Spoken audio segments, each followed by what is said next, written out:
السلام علیکم میرے دوستوں اور بھائیوں، آج کا ہمارا موضوع ہے حضرت محمد صلی اللہ علیہ وسلم کا شب معراج کا واقعہ۔ ویڈیو کی طرف جانے سے پہلے ویڈیو کو لائک کر دیں اور چینل کو بھی سبسکرائب کر دیں تاکہ اس طرح کی انفارمیٹیو ویڈیوز آپ کے پاس بر وقت پہنچتی رہیں۔ ویڈیو کو آخر تک لازمی دیکھیں۔ تو آئیے چلتے ہیں اپنی ویڈیو کی طرف۔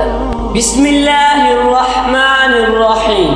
بعثت کے 11ویں سال ہجرت سے 2 سال پہلے 27 رجب المرجب بروز پیر کی سوہنی اور نور بھری رات ہے، اور پیکر انوار تمام نبیوں کے سردار حضور نبی کریم صلی اللہ علیہ وسلم نماز عشاء ادا کرنے کے بعد اپنی چچازاد بہن حضرت ام ہانی کے گھر آرام فرما ہے کہ دولت خانہ اقدس کی مبارک چھت کھلی۔ حضرت جبریل علیہ السلام حاضر ہوئے اور آپ صلی اللہ علیہ وسلم کو حضرت ام ہانی کے گھر سے مسجد حرام میں لا کر حتیم کعبہ میں لٹا دیا۔ وہاں پر آپ صلی اللہ علیہ وسلم کی بارگاہ میں سواری کے لیے گدھے سے بڑا اور خچر سے چھوٹا ایک سفید جانور حاضر کیا گیا جسے براق کہا جاتا ہے۔ اس پر زین کسی ہوئی تھی، لگام پری ہوئی تھی، اور اس کی رفتار کا یہ عالم تھا کہ تاحد نگاہ جہاں تک نظر پہنچتی اپنا قدم رکھتا۔ پھر حضور نبی کریم صلی اللہ علیہ وسلم براق پر سوار ہوئے۔ اس نورانی سفر میں حضرت جبریل علیہ السلام بھی ساتھ تھے۔ آپ صلی اللہ علیہ وسلم عجائبات قدرت کو ملاحظہ کرتے ہوئے بیت المقدس پہنچے اور مسجد اقصی میں باب یمانی سے داخل ہو گئے۔ حضور نبی کریم صلی اللہ علیہ وسلم کی شان عالی کے اظہار کے لیے بیت المقدس میں تمام انبیاء کرام کو جمع کیا گیا تھا۔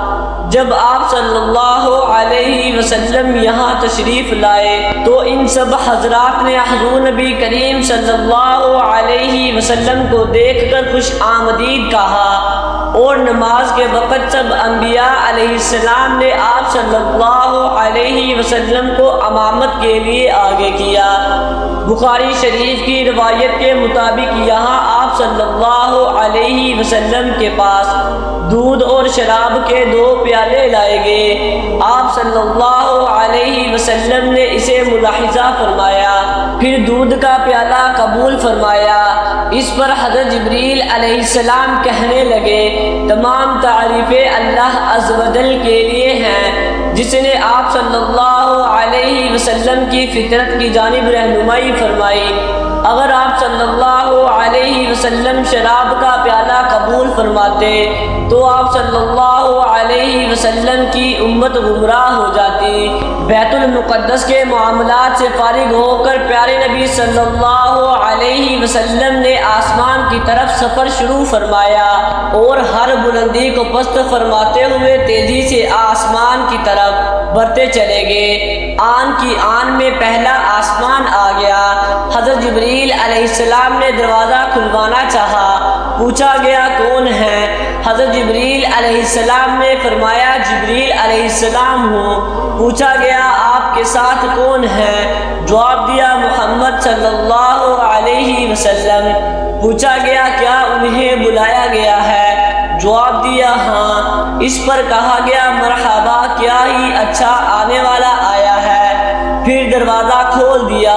پہلے آسمان پر آپ صلی اللہ علیہ وسلم کی ملاقات حضرت آدم علیہ السلام سے ہوئی۔ دوسرے آسمان پر آپ صلی اللہ علیہ وسلم کی ملاقات حضرت یحییٰ علیہ السلام اور حضرت عیسیٰ علیہ السلام سے ہوئی۔ تیسرے آسمان پر آپ صلی اللہ علیہ وسلم کی ملاقات حضرت یوسف علیہ السلام سے ہوئی۔ چوتھے آسمان پر حضرت ادریس علیہ السلام، پانچویں پر حضرت ہارون علیہ السلام اور چھٹے پر حضرت موسیٰ علیہ السلام سے ملاقات ہوئی۔ ان سب انبیاء اکرام علیہ السلام نے آپ صلی اللہ علیہ وسلم کو خوش آمدید کہا۔ پھر حضور نبی کریم صلی اللہ علیہ وسلم 7ویں آسمان پر پہنچے، جہاں پر حضرت ابراہیم خلیل اللہ علیہ السلام سے ملاقات ہوئی، جو بیت المعمور فرشتوں کا قبلہ سے ٹیک لگائے تشریف فرما تھے۔ کعبہ معظمہ کے مقابل 7ویں آسمان کے اوپر، یہاں آپ صلی اللہ علیہ وسلم نے بعض روایات کے مطابق فرشتوں کو نماز پڑھائی، جیسے بیت المقدس میں نبیوں کو پڑھائی تھی۔ پھر آپ صلی اللہ علیہ وسلم سدرۃ المنتہا پر پہنچے، یہاں پہنچ کر حضرت جبریل علیہ السلام ٹھہر گئے اور آگے جانے سے معذرت خواہ ہوئے۔ پھر آپ صلی اللہ علیہ وسلم اکیلے آگے بڑھے اور بلندی کی طرف سفر فرماتے ہوئے عرش کو پا لیا۔ اس دوران جہاں آپ صلی اللہ علیہ وسلم رونق افروز ہوئے، وہاں جگہ تھی نہ زمانہ، بس اسے لامکاں کہا جاتا ہے۔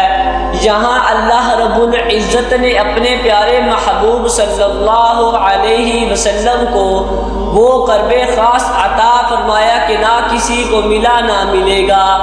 رجب میں 27ویں شب کی فضیلت سے نیک عمل کرنے والے کے لیے 100 برس کی نیکیوں کا ثواب ہے۔ اس شب میں جو 12 رکعت اس طرح پڑھے کہ ہر رکعت میں سورۃ فاتحہ اور کوئی سی ایک سورت، اور ہر 2 رکعت پر التحیات پڑھے اور 12 رکعت پوری ہونے پر سلام پھیرے، اس کے بعد 100 بار یہ پڑھے سبحان اللہ والحمد للہ ولا الہ الا اللہ واللہ اکبر، استغفار 100 بار، درود شریف 100 بار پڑھے اور اپنی دنیا و آخرت سے جس چیز کی چاہے دعا مانگے اور صبح کو روزہ رکھے تو اللہ تعالیٰ اس کی سب دعائیں قبول فرمائے گا، سوائے اس دعا کے جو گناہ کے زمرے میں آئے۔ حضرت امام احمد رضا خان رحمۃ اللہ علیہ فرماتے ہیں، حضرت سیدنا انس رضی اللہ تعالی عنہ سے مروی ہے کہ نبی کریم صلی اللہ علیہ وسلم نے ارشاد فرمایا، 27 رجب کو مجھے نبوت عطا ہوئی، جو اس دن کا روزہ رکھے اور افطار کے وقت دعا کرے 10 برس کے گناہوں کا کفارہ ہو۔ امید ہے کہ آپ کو ویڈیو اچھی لگی ہوگی۔ ویڈیو اچھی لگی ہے تو ویڈیو کو لائک ضرور کر دیں اور چینل کو بھی سبسکرائب کر دیں تاکہ اس طرح کی انفارمیٹیو ویڈیوز آپ کے پاس بر وقت پہنچتی رہیں۔ شکریہ۔